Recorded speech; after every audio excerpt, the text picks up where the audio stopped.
Nii, järgmine harjutus on siis pühendatud plahvatusele, ehk siis jala plahvatusele, ehk siis tõugele.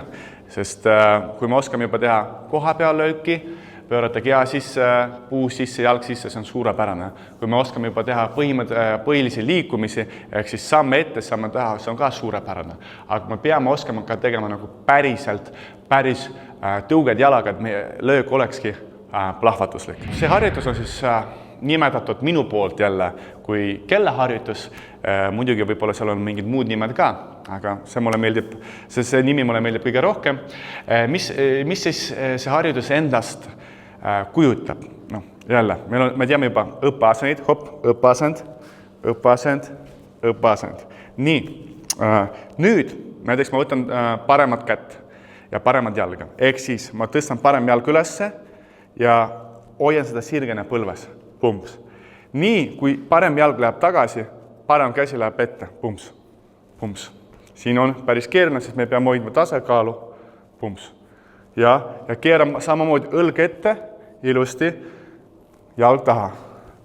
Kui see liikumine on meil juba selge, siis me lisame tõuget vasaku jalaga. Ehk siis kuidas see hakkab toimima, kohe näitan. Pumps, pumps, pumps, pumps, pumps, pumps, pumps. Pumps, pumps, pumps, pumps, pumps, pumps, pumps.